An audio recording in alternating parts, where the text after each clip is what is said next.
adalah amalan berkaitan harta yang dilakukan untuk mendapatkan keridhaan Allah Subhanahu wa taala.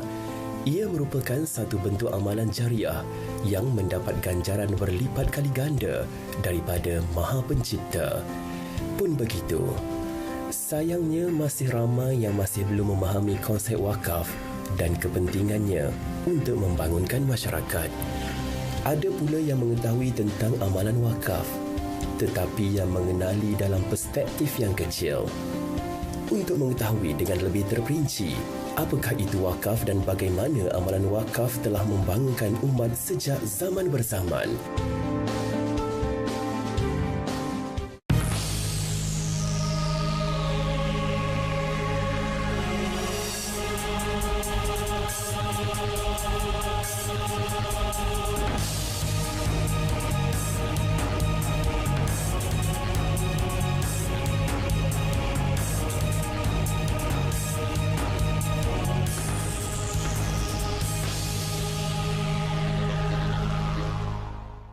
Bismillahirrahmanirrahim. Alhamdulillahirabbil alamin wassalatu wassalamu ala asyrafil anbiya'i wal mursalin wa ala alihi wa sahbihi ajma'in, amma ba'.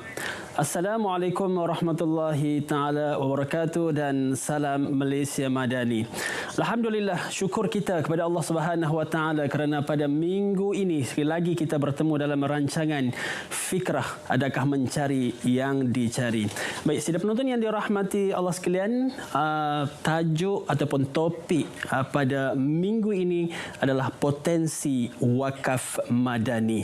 Jadi untuk nak membincangkan topik ini pada minggu ini, kami bawakan kepada anda dua orang panelis untuk bersama-sama anda pada minggu ini. Jadi tanpa melengahkan masa, saya terus untuk memperkenalkan panelis kita pada minggu ini. Baik, di sebelah kiri saya, dekat dengan saya ini adalah Profesor Dr. Ashraf bin Mat Hashim. Beliau adalah Pengarah Eksekutif Pusat Pentadbiran Penyelidikan ISRA University INSIF. Apa khabar, Prof? Baik, terima kasih. Selamat datang ke studio kami pada minggu ini. Mudah-mudahan kehadiran Prof dapat berkongsi bersama kami berkaitan dengan potensi wakaf madani, insya-Allah. Insya-Allah. Baik, saya nak terus ke hujung sana, iaitu tidak asing lagi di medan rancangan fikrah ini sebenarnya, iaitu yang berbahagia Encik Abdul Halim bin Yusof. Beliau adalah pemangku Ketua Pegawai Eksekutif Yayasan Wakaf Malaysia. Apa khabar, Cik Halim? Alhamdulillah, Ustaz. Terima kasih banyak. Jumpa lagi kita dalam rancangan fikrah. Jadi mudah-mudahan insya-Allah dengan kehadiran Cik Halim dapat membantu kita memberikan pencerahan berkaitan dengan potensi wakaf madani pada minggu ini, insya-Allah. Baik, sidang penonton yang dirahmati Allah sekalian, anda jangan ke mana-mana, teruskan bersama kami di rancangan fikrah ini untuk kita memahami bagaimana potensi wakaf ini di Malaysia, kerana wakaf ini ramai yang buat sebenarnya, kan? Bukan agensi kerajaan saja, bahkan agensi-agensi di luar kerajaan, swasta dan sebagainya banyak mengeluarkan berkaitan dengan wakaf ini. Jadi tanpa melengahkan masa, saya ingin teruskan soalan kepada yang berbahagia Prof sebagai pembuka gelanggang bicara kita pada petang ini, pada minggu ini, Prof, iaitu mungkin di peringkat awal perbincangan ini, mungkin Prof boleh kongsikan apakah yang perlu kita faham dengan amalan wakaf ini dan apa kelebihan dari pandangan ataupun perspektif Islam itu sendiri, Prof? Dipersilakan. Bismillahirrahmanirrahim. Assalamualaikum warahmatullahi wabarakatuh. Yang berbahagia Ustaz Imran dan Encik Abdul Halim. Berbalik pada soalan ini, wakaf dari segi definisinya adalah satu usaha yang mana pokoknya atau prinsipalnya kita jaga dan apa yang kita sumbangkan adalah kepada pihak-pihak yang berkaitan, yang memerlukan adalah dari segi hasil daripada pokok tadi. Maksudnya daripada wakaf ini usaha ini akan berterusan dan berpanjangan sebab pokoknya ada, buahnya yang akan dibedak-bedakkan antara yang sepatutnya menerima sumbangan. Itu dari segi di dunia ni. Dan apa projek yang patut menerima hasil wakaf ini berbagai-bagailah kebaikan, projek-projek yang membawa kebaikan. Di akhirat pula saya nak tekankan 3 perkara lah. Pertama, kita sedar bahawa kita akan menemui ajal.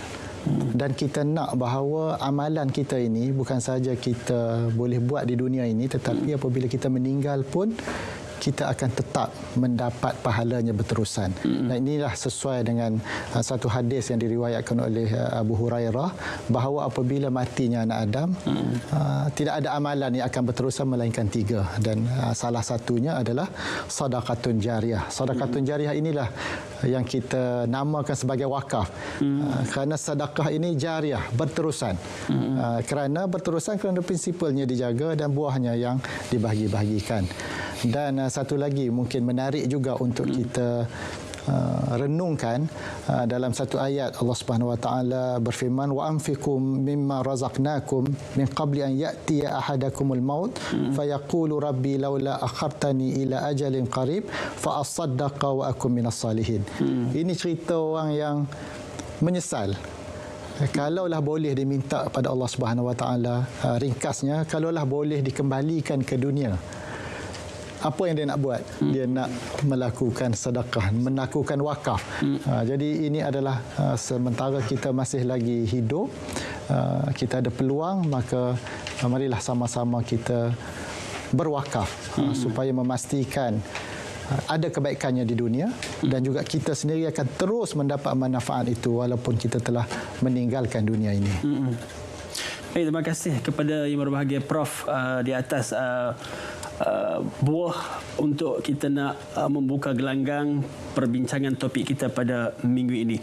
Jadi saya nak teruskan kepada Cik Halim berkaitan dengan pengumuman yang YAB PM sebut bahawa ini berkaitan aset wakaf madani 1 bilion. Mungkin Cik Halim boleh kongsikan bersama kita pada gelanggang fikrah minggu ini. Dipersilakan. Baik, terima kasih Saudara Imran selaku pengacara program pada petang ni dan juga sahabat panel Prof Dr. Ashraf. Sikit tambahanlah untuk maklumat penonton-penonton. Prof Ashraf juga sebenarnya salah seorang ahli jawatankuasa penasihat syarah Yayasan Wakaf Malaysia. Dan memang kita dalam melaksanakan menguruskan wakaf di peringkat Yayasan Wakaf ni memang antara rujukan utama kami adalah kepada jawatankuasa ini. Mana-mana apa program, apa projek yang melibatkan wakaf, kita akan rujuk kepada jawatankuasa. Nah, ini pakar-pakar yang menasihati kita dalam ni. Jadi memang kenalah ini pasangan saya ini. Okey. Jadi kembali kepada soalan, sebenarnya bila yang Perdana Menteri mengumumkan aset wakaf berjumlah 1 bilion, ini merupakan salah inisiatif terbesar kerajaan setakat ini yang diumumkan. Sebelum ni pun ada disebutkan dalam belanjawan inisiatif wakaf, dan pada kali ini adalah angka yang terbesar lah, 1 bilion. Dan kita dimaklumkan bahawa 1 bilion ini adalah merupakan pengembangan aset-aset wakaf yang ada di seluruh negara. Sebab rekod yang ada pada saya ni, rujukan ataupun kajian yang dibuat oleh pihak Jauhar pada tahun lepas, kita ada lebih kurang 21,000 hektar lebih tanah-tanah wakaf di seluruh negara. Dan nilai dia memang melebihi daripada 1 bilion. Jadi bila disebutkan 1 bilion itu tidak termasuk lagi bangunan-bangunan, aset-aset alih, aset-aset tak alih yang telah sedia diwakafkan oleh masyarakat kita. Memang nilai dia melebihi 1 bilion. Tapi untuk meletakkan 1 bilion itu pada saya satu angka yang realistik. Sebab walaupun tanah-tanah wakaf ini banyak, tetapi dalam masa yang sama halangan untuk membangunkan tanah wakaf ini juga banyak. Pelbagai aspek lah dan isu-isu berbangkit yang kita lihat dalam pembangunan wakaf. Dan Yayasan Wakaf Malaysia bermula pada tahun 2021 kita telah melaksanakan apa yang kita sebut sebagai Pelan Induk Wakaf Nasional ataupun PIWN, yang mana teras kepada Pelan Induk ini adalah yang menangani isu-isu ini yang kita kategorikan kepada empat sektor. Yang pertama iaitu adalah pengurusan wakaf itu sendiri, yang kedua perundangan wakaf, Yang ketiga, pendanaan wakaf. Yang keempatnya berkenaan dengan kesedaran wakaf. Ini keempat-empat ini sebenarnya isu-isu yang membelenggu, yang menyebabkan kita dah hampir 60 tahun merdeka ni, wakaf kita masih lagi belum berkembang sepenuhnya. Kalau kita tengok statistik yang Jawahar keluarkan ni, daripada 21,000 hektar ni hanya lebih kurang 39% sahaja yang telah dibangunkan. Maknanya dia masih lagi ada lebih kurang 71% ataupun 61% lagi yang belum dibangunkan. Jadi potensi dia sangat besar. Dan dalam menyedari isu ni, dalam ucapan belanjawan juga yang Muhammad Perdana Menteri juga menyebut bahawa beliau sendiri yang akan memberhentikan jawatankuasa pembangunan tanah wakaf. Ini menunjukkan bahawa sangat seriusnya government ataupun kerajaan kita pada masa ini untuk memastikan wakaf dapat digembling sepenuhnya lah untuk mencapai sasaran aset 1 bilion itu tadi. Baik.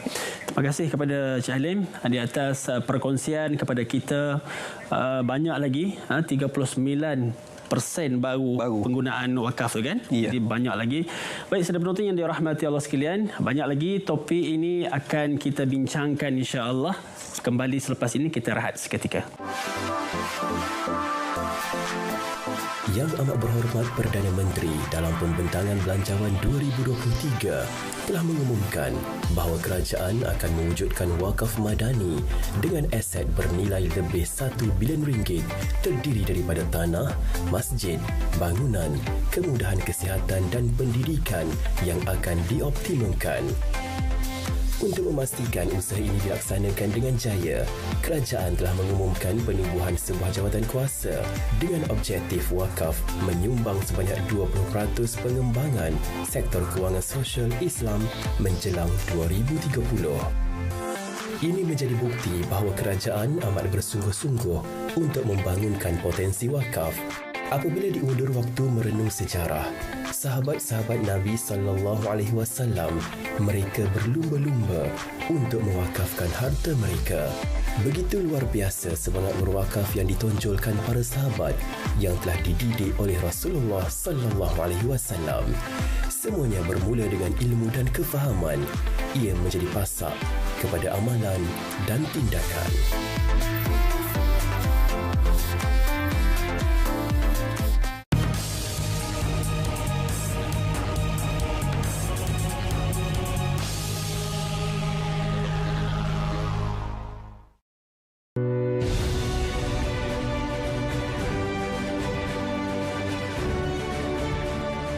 Sambut ketibaan Bulan Kemerdekaan bersama pengedar sah Mitsubishi Motors Ion Automat. Kunjungi cawangan berdekatan anda pada 19 Ogos untuk tawaran pilihan kenderaan berjenama Mitsubishi istimewa sempena merdeka. Dapatkan rebat sehingga RM5,000 untuk Mitsubishi Triton dan RM2,000 untuk Mitsubishi Xpander. Jangan lupa temu janji anda pada 19 Ogos 10 pagi hingga 5 petang. Layari www.ion.com.my. Jumpa anda 19 Ogos di cawangan Ion Automat di seluruh Malaysia.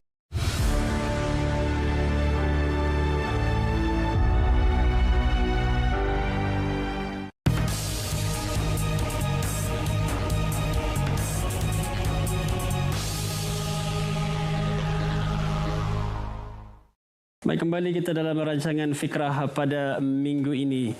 Topik perbincangan kita pada minggu ini adalah potensi wakaf madani.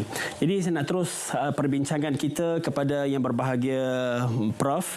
Mungkin Prof boleh kongsikan kepada sidang penonton berkaitan dengan contoh kejayaan hasil daripada amalan berwakaf yang mudah untuk kita fahami kepentingan wakaf itu sendiri, Prof. Dipersilakan.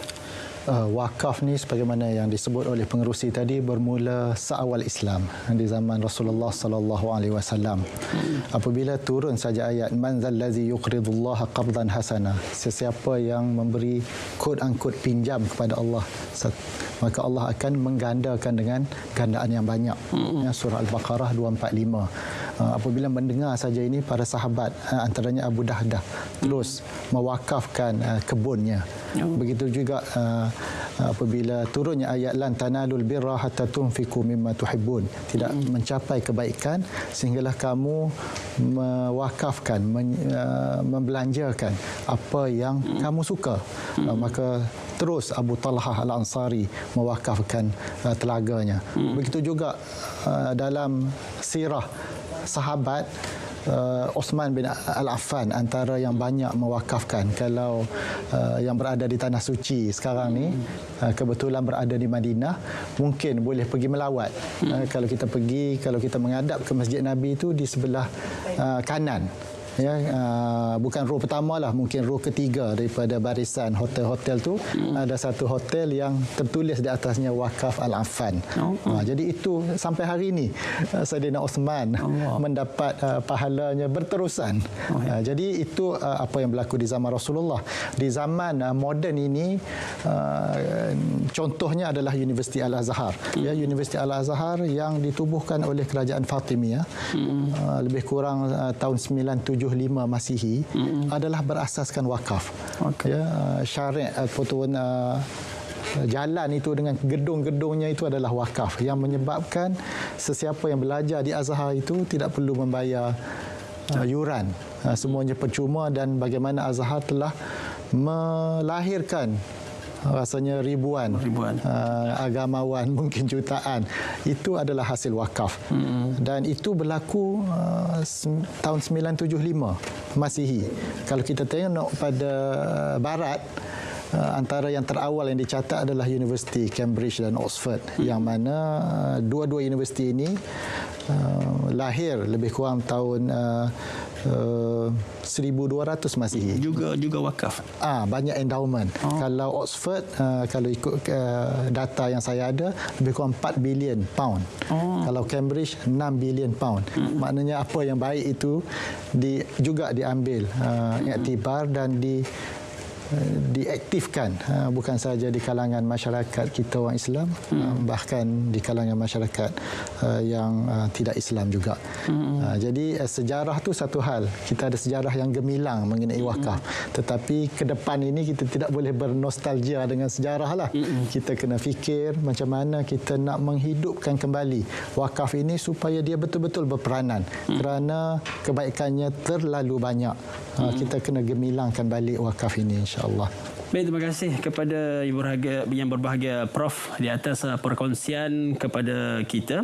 Saya nak terus kepada Encik Halim. Mungkin Encik Halim sebagai orang yang bergelombang dalam bidang wakaf ini kan. Ya. Jadi mungkin bagaimana Encik Halim melihat potensi wakaf madani ini, dan bagaimana wakaf ini dapat menyokong struktur pengembangan ekonomi negara itu sendiri, Encik Halim. Terima kasih. Baik, sebenarnya untuk makluman para penonton sekalian, Kerajaan Persekutuan, terutamanya di peringkat persekutuan ini sebenarnya telah lama menyedari mengenai potensi wakaf ni. Kalau kita lihat sejarahnya, bermula pada tahun 2000 lagi lah telah dibincangkan mengenai keperluan untuk menubuhkan satu jabatan ataupun satu unit di peringkat persekutuan lah untuk membantu majlis-majlis agama Islam negeri membangunkan wakaf ni. Dengan kita lihat sejarahnya pada tahun 2004 dengan tertubuhnya Jauhar, Jabatan Wakaf Zakat dan Haji, yang merupakan satu entiti ataupun agensi kerajaan untuk membantu, dan seterusnya Yayasan Wakaf sendiri yang ditubuhkan pada tahun 2008 untuk melaksanakan polisi-polisi yang telah dibangunkan oleh Jauhar mengenai pengelolaan wakaf. Kedua-dua entiti wakaf kebangsaan ini, walaupun kita lihat dalam perlembagaan persekutuan itu sendiri menyatakan bahawa bidang wakaf ini adalah bidang kuasa negeri, tapi kita kewujudan Jauhar dan Yayasan Wakaf di peringkat persekutuan ini telah membantu negeri-negeri. Ini yang kita selalu tekankan kepada rakan-rakan kita di Majlis Ulama Islam, bahawa kewujudan kami di sini ni hanya untuk membantu, bukan mengambil alih, kan? Sebab kami ni apa-apa projek yang kita nak buat mesti melalui Majlis Ulama Islam, dan apa-apa harta wakaf yang kita wujudkan akan diserahkan kepada Majlis Ulama Islam. Jadi dalam konteks ini, potensi wakaf itu memang secara mudahnya kita sebut dia dapat membantu membangunkan ataupun meningkatkan sosioekonomi umat Islam. Bukan sahaja umat Islam, umat bukan Islam. Sebab dalam hukum wakaf itu sendiri sebenarnya manfaat wakaf ni boleh juga diagihkan kepada bukan Islam. Dalam konteks Malaysia Madani ini, bila disebutkan Madani ini, kalau kita tengok istilahnya, tafsirannya Madani ini, kalau ikut Dewan Bahasa Mustaka yang saya cek sejak tadi ini, maknanya adalah maju dari segi pemikiran, kerohanian dan juga kebendaan. Kita tengok tadi kerohanian dan kebudayaan ni lebih kepada kalau lihat ada ke arah sosioekonomi itu sendiri. Dan dalam kerangka Malaysia baru ni fokusnya adalah untuk keharmonian masyarakat majmuk, pembangunan mampan dan juga tadbir urus baik. Jadi semua ini sebenarnya wakaf boleh memainkan peranan di mana wakaf boleh jadi satu instrumen kepada membangunkan sosioekonomi ummah. Kan? Baik, terima kasih kepada Yang Berbahagia Encik Halim di atas penjelasan kepada kita berkaitan dengan wakaf ini dapat menyokong struktur pengembangan ekonomi negara itu. Mungkin Encik Halim boleh kongsikan projek wakaf yang Yayasan Wakaf buat. Yang mana yang boleh. Okey, saya suka nak menyebut bahawa pembangunan wakaf ni saya boleh pecahkan kepada ataupun kategorikan kepada tiga kategori. Yang pertamanya pembangunan wakaf yang dilaksanakan oleh negeri. Yang ini sebenarnya sebelum penubuhan Jauhar Yayasan Wakaf memang dah ada. Cumanya dari segi volumenya tu agak tidak begitu menyerlah lah projek yang lebih kepada projek berbentuk keagamaan, masjid, surau, mana yatim dan sebagainya lah. Ada juga yang kita lihat rekod yang ditunjukkan kepada kita macam di Johor, di Terengganu, di Perlis ada pusat dialisis sekarang ni yang dibangunkan oleh majlis, pusat perniagaan di Melaka, pusat pendidikan di sekolah agama di Mawib, Darul Ilmi juga di Mawib, dan di Perak ada Wakaf Ar-Ridwan. Dan yang keduanya pelaksanaan pembangunan wakaf yang dilaksanakan oleh pihak luar, bukan pihak main, bukan pihak agensi, iaitu sebagai contoh di Johor Corp. Johor Corp telah membangunkan rangkaian klinik wakaf An-Nur yang sangat membantu masyarakat yang kurang berkemampuan untuk dapatkan rawatan kesihatan berkualiti pada harga yang mampu. Dan seterusnya di Yayasan Wakaf sendirilah. Di Yayasan Wakaf sendiri sebenarnya kita semenjak ditubuhkan pada 2009 mandat utama kita adalah ataupun produk utama kita adalah wakaf tunai. Jadi untuk melaksanakan wakaf tunai ini sebenarnya kita mempelbagaikan kaedah, mempelbagaikan produk lah. Saya boleh ringkaskan ke sini, kita ada 4 jenis produk wakaf tunai yang mana nanti agihannya adalah untuk tujuan kebajikan kepada masyarakat. Yang pertama kita ada wakaf tunai am, yang ni tiada had nilai dan tiada penggunaan khusus. Maknanya sebarang projek-projek yang dibenarkan oleh syarak kita boleh agihkan dana wakaf tunai ini, sama ada bentuk agihan untuk kepada aset ataupun kepada manfaat. Kemudian kita ada yang wakaf tunai bersasar, kita ada wakaf air contoh projek-projek wakaf air yang kita bantu kawasan-kawasan yang tak dapat bekalan air bersih, kita bantu untuk wujudkan wakaf. Kemudian wakaf sijil, wakaf bangunan, wakaf juga wakaf tembok. Yang keduanya produk tunai wakaf. Tunai wakaf ni berbeza sikit, di mana ain wakaf tu sebagai tunai itu sebagai ain wakaf dilaburkan dan manfaatnya diagihkan. Dan kita ada yang ketiga apa yang kita sebut wakaf link unit trust. Ini produk-produk pelaburan yang mana sebahagian daripada keuntungan tu diberi sebagai wakaf. Dan juga kita ada wakaf link takaful lah, sama konsep dia. Sebahagian daripada manfaat takaful itu diberikan sebagai wakaf. Dan ini manfaat mana itu kumpul kita agihkan kepada masyarakat kita lah. Terima kasih kepada Encik Halim di atas perkongsian kepada kita pelbagai wakaf yang telah dibuat, kan? Jadi baik, sedang penonton yang dirahmati Allah sekalian, kita rehat seketika, kembali selepas ini.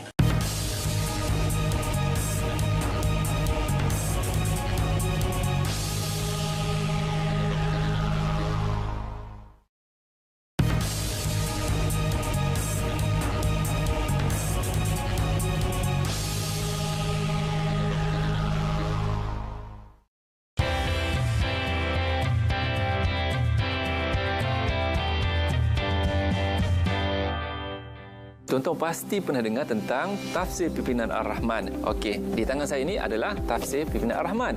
Okey, dia hanya satu jilid sahaja. Dia tak ada jilid yang lain. Tetapi di hadapan saya ni pula ada tafsir Pedoman Muttaqin. Bagi yang dah biasa membaca tafsir pimpinan Ar-Rahman, ia sangat-sangat ringkas. Ia adalah untuk bacaan santai sahaja. Kita baca, ada makna ayat dan ada sedikit berkenaan dengan tafsiran daripada ayat tersebut. Okey, Okey, bagi tafsir pedoman muttaqin ni pula, kalau kita nak bacaan yang lebih mendalam tentang sesuatu perkara, tentang sesuatu nuzul ayat, tentang penurunan ayat itu tadi, kita boleh rujuk kepada tafsir pedoman muttaqin. Buku ini dikarang oleh siapa? Dr. Abdul Hair Abdul Syukur yang merupakan tokoh Maulid Rasul peringkat kebangsaan pada tahun 2011. Jadi beliau dilahirkan pada 1947 di Kelantan, pernah belajar di Darul Ulum Deoban, India, kemudian pergi ke Universiti Al-Azhar Mesir dalam bidang Al-Quran dan Hadis. Okey, macam mana dengan penerangan saya tadi? Anda berminat nak cari buku ni di mana? Okey, pergi ke kedai buku JAKIM ataupun boleh hubungi 88707445 ataupun 0388707446. Datang saja ke Kompleks Islam Putrajaya Blok B, insya-Allah kita boleh bertemu di sana.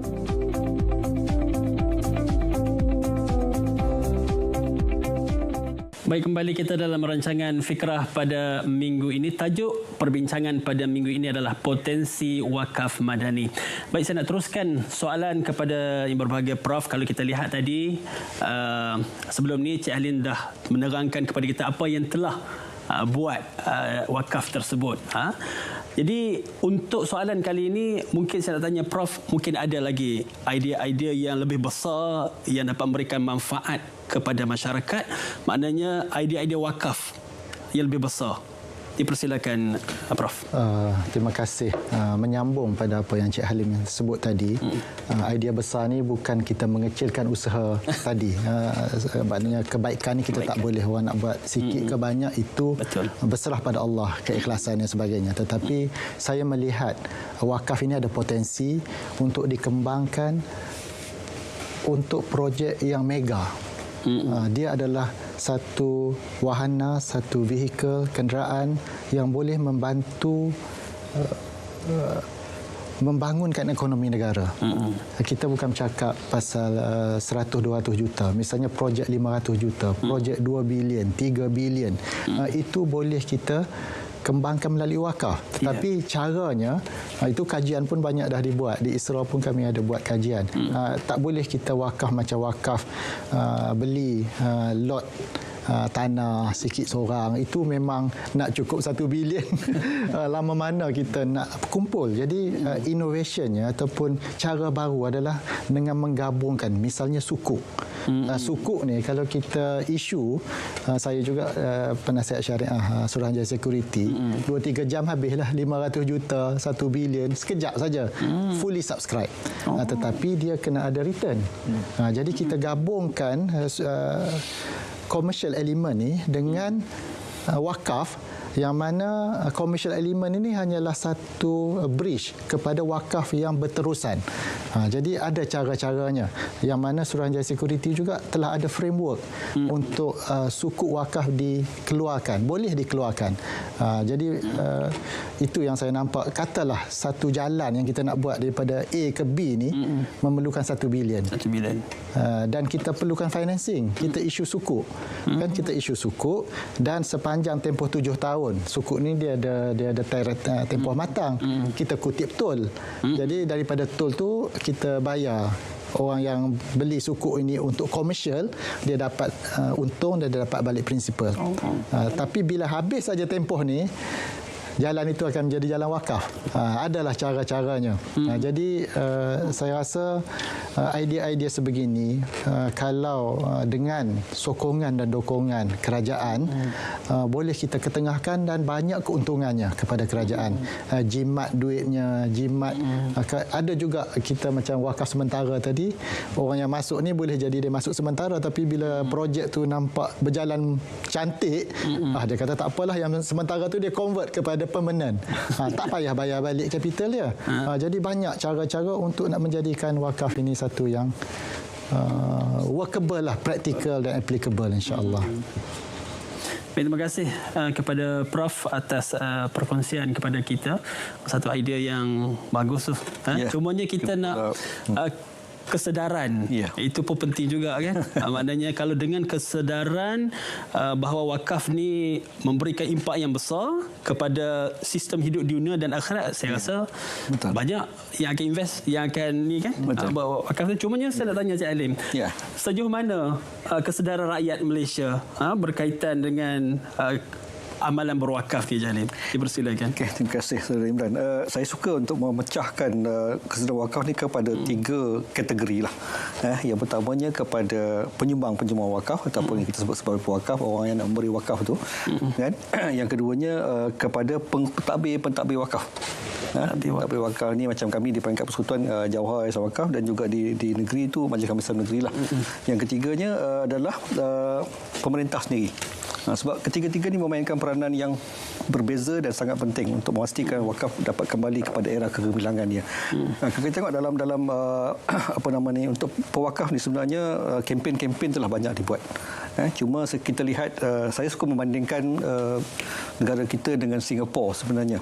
Jiran terdekat kita yang mana di sana masyarakat Muslim di Singapura yang mengambil inisiatif untuk mewajibkan potongan wakaf kepada masyarakat Muslim mereka.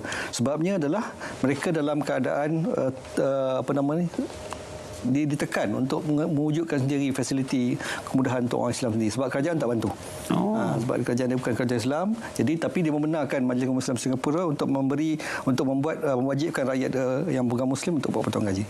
Sedangkan kita di Malaysia ni kita tak ada benda tu. Dan rakyat kita pun belum nampak ada keperluan untuk mereka bukan didesak macam itu. Kita masih dalam comfort zone di mana kerajaan yang menyediakan semua fasiliti itu. Kalau tak kerajaan pun ada pihak-pihak lain yang menyediakan. Jadi saya lihat yang perkara pertama adalah dari segi mindset lah. Mindset kita, mindset untuk rakyat kita untuk menyumbang wakaf ni bukan setakat untuk dalam keadaan-keadaan terdesak itu. Sebenarnya dalam keadaan senang, kita dalam keadaan lapang inilah kita sepatutnya mengumpul dana itu dulu. Yang keduanya dari segi pendidikan awal lah. Sebab kita lihat apa yang kami cadangkan dalam pelan induk itu sendiri untuk kesedaran adalah untuk memulakan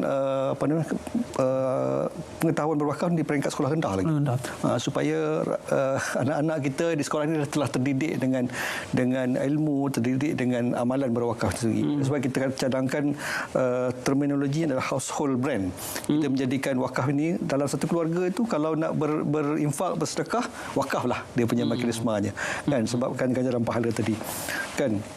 Dan juga kempen-kempen yang di Yayasan Wakaf buat, gandaan pahala 7 rasul ganda, jutawan akhirat, untung dunia, untung akhirat. Jadi semuanya adalah untuk membuka minda masyarakat bahawa wakaf ini satu instrumen yang sangat penting untuk mereka untuk menjamin pahala yang berterusan tu. Dan juga dalam masa yang sama konsep ta'awun tu. Maknanya dengan dana wakaf ini dapat membantu meringankan beban saudara-saudara kita yang lain daripada manfaat wakaf itu. Okey, yang keduanya dari konteks pengurus pentadbir wakaf ni, daripada pengalaman kita lah berbicara dengan pihak Majlis Agama ni, banyak pegawai-pegawai yang diletakkan untuk menguruskan wakaf ini lebih kepada ilmuwan dalam bidang agama. Sedangkan kita lihat wakaf ni, tanah, berkaitan dengan tanah adalah satu sumber ekonomi.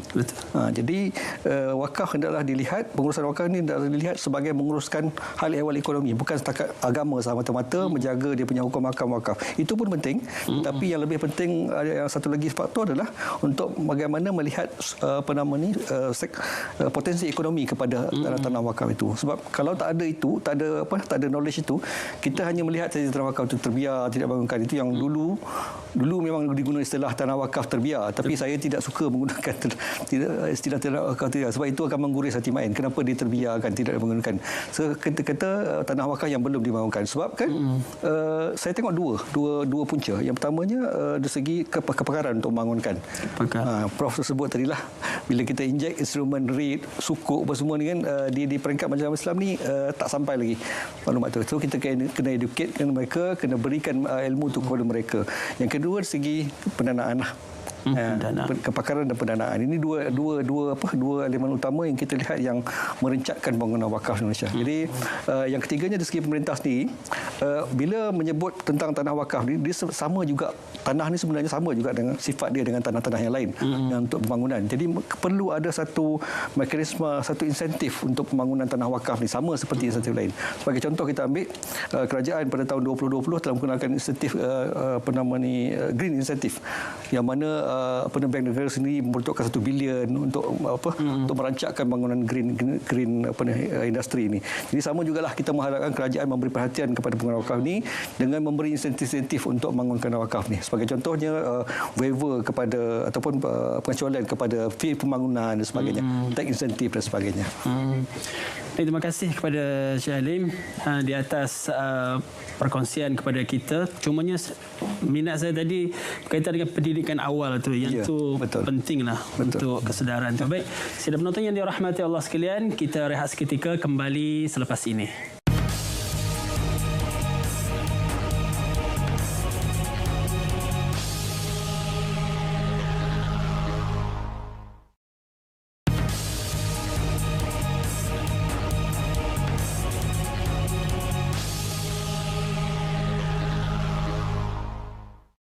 Sabda Rasulullah sallallahu alaihi wasallam, bersegeralah bersedekah sebab bala bencana tidak mampu mendahului sedekah. Hadis riwayat Al-Baihaqi dan Tabrani. Mari bersama-sama kita menjayakan misi solidariti sejuta Al-Quran agar manfaatnya dapat dinikmati umat Islam di seluruh dunia. Kepada seluruh umat Islam di Malaysia, marilah sama-sama kita menyertai kempen ini dengan mewakafkan naskah Al-Quran dengan harga RM38 senaskah. Bacalah Al-Quran, sesungguhnya ia akan datang pada hari kiamat sebagai pemberi syafaat kepada pembacanya. Hadis riwayat Muslim. Baik, kembali kita dalam rancangan Fikrah pada minggu ini. Topik perbincangan kita adalah potensi wakaf madani. Dan sebenarnya kita sudah pun sampai di pengakhiran rancangan, dan saya nak teruskan kepada kesimpulan yang mungkin Prof boleh kongsikan kepada penonton kita pada minggu ini. Dipersilakan. Wakaf potensinya besar. Cuma di peringkat individu, saya ingin berpesan pada diri saya dan juga penonton sekalian untuk kita merancang untuk berwakaf. Tanpa rancangan mungkin sedikit wakaf kita, ya, supaya kita tak termasuk dalam ayat tadi kita dah mati minta dihidupkan kembali untuk berwakaf dan bersedekah. Dan merancang ini dengan adanya teknologi sekarang, kita boleh RM10 sebulan, tetapi berkala, ada direct debit dan sebagainya. Dan kita kena tanya diri kita, agak-agak berapa amount yang kita rasa kita boleh jawab di depan Allah, inilah amount yang saya wakaf. Kan, RM10,000, RM5,000, RM50,000, RM100,000 itu atas keupayaan masing-masing. Tetapi saya nak bagi contoh, kalau kita wakaf RM10 sebulan, secara berkala, setahun kita akan wakaf RM120. 10 tahun baru RM1,200. 20 tahun RM2,400. Adakah itu amount yang kita rasa kita redha dengan diri kita, ataupun kalau kita rasa tak cukup RM50,000, tapi kita go backward, berapa sebulan yang patut kita buat sumbangan berkala. Kerana kalau kita tak buat macam tu, bila dah ada RM50,000 di tangan, nak wakaf RM50,000, rasa sayang, macam ada benda lain kita nak beli. Jadi itulah kita kena merancang, dan itu salah satu contoh. Macam-macam lagi kita boleh takaful dan sebagainya lah. Jadi kesimpulannya kita merancang, kerana potensi wakaf ini adalah amat besar. Terima kasih kepada Prof di atas kesimpulan yang dikongsi bersama kita sebentar tadi. Saya nak teruskan kepada Encik Halim. Mungkin saya yakinlah makna Yayasan Wakaf sangat bersedia sangat bersedia untuk menjayakan agenda wakaf madani ini.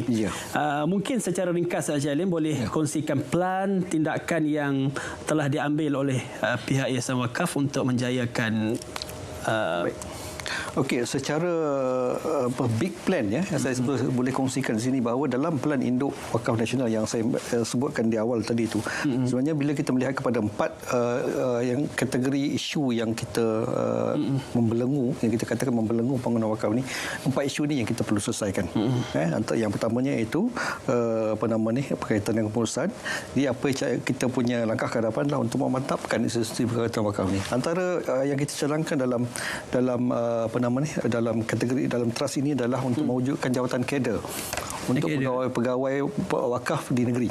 Sama macam JAKIM wujudkan kebagai kader untuk letakkan di tempat-tempat yang memerlukan. Mana kader wakaf? Kader wakaf. Sebab macam saya katakan tadi, isu utama di negeri ini tak cukup orang untuk menguruskan. Tak cukup orang dan tak cukup kepakaran. Jadi bila kita wujudkan kader jawatan-jawatan kader ni yang mempunyai kepakaran tertentu dalam bidang pembangunan, dalam bidang kewangan, dalam bidang kewangan Islam, sosial Islam dan sebagainya, kita cuba akan membantu memantapkan pembangunan wakaf di negeri. Yang keduanya memperkasakan pembangunan wakaf. Ini agak tricky sikit sebab kita ada 14 negeri, 14 tokeh yang berbeza, tapi kita mengharapkan bukan kata dapat satu menyelaras keseluruhan, tapi dapat mengharmonikan perundangan wakaf tu supaya mana-mana pihak yang ingin melaksanakan wakaf ni, dia ada satu set of rules yang dia boleh follow. Benda sekarang ni dia pergi ke negeri ni lain, cara dia, negeri ni lain cara dia, itu akan merencatkan pembangunan wakaf itu sendiri. Yang ketiganya menambah sumber pendanaan. Prof. Ashraf dah buka rahsia dah tadi untuk bagaimana untuk menambahkan pendanaan tu melalui instrumen kewangan Islam tu. Dan itu pun kita dah masukkan dalam Pelan Induk kita. InsyaAllah lepas ni kita akan kembangkan. Dan yang ketiganya meningkatkan kesedaran dan pembudayaan wakaf. Ini tadi yang kita sebutkan bermulakan daripada peringkat sekolah rendah lagi. Ini perlu satu inisiatif ataupun satu gerak kerja yang holistik lah. Dan so dalam PIWN ni kita telah mencadangkan agar Pelan Induk Wakaf Nasional ni bila telah diluluskan, kita nak ada satu institusi yang carry ataupun yang bawa Pelan Induk ni seperti mana EPU drive RMK. Maknanya dalam pelaksanaan nanti akan ada satu agensi yang akan take care plan ni, akan dilantik satu lead agency untuk setiap teras tadi, dan di bawah lead agency ni akan ada fokus yang membincangkan secara khusus berkaitan dengan plan-plan tindakan yang telah kita cadangkan dalam Pelan Induk ni. Jadi harapan kita supaya dengan terlaksananya Pelan Induk ni, wakaf kita akan berkembang secara lebih gemilang, insya-Allah. Terima kasih kepada Yang Berbahagia Syekh Alim di atas perkongsian kepada kita, dan terima kasih juga kepada Prof di atas kesudian untuk bersama-sama kita pada minggu ini dalam bincangkan wakaf madani ini. Baik, saudara penonton yang dirahmati Allah sekalian, kalau kita nak bincang wakaf panjang lagi. Tadi Prof bagi idea tadi pun panjang lagi, kita bincang satu tajuk bab tu saja kan. Jadi sidang penonton yang dirahmati Allah sekalian, sehingga bertemu lagi kita pada fikrah pada minggu hadapan, insya-Allah kita akan bertemu pada minggu hadapan dengan tajuk yang lebih menarik. Saya Imran bin Abdul Rahman selaku moderator anda di Fikrah Adakah Mencari Yang Dicari. Jadi justru itu saya sudahi dengan wabillahi taufiq wal hidayah. Wassalamualaikum warahmatullahi taala wabarakatuh, dan salam Malaysia Madani.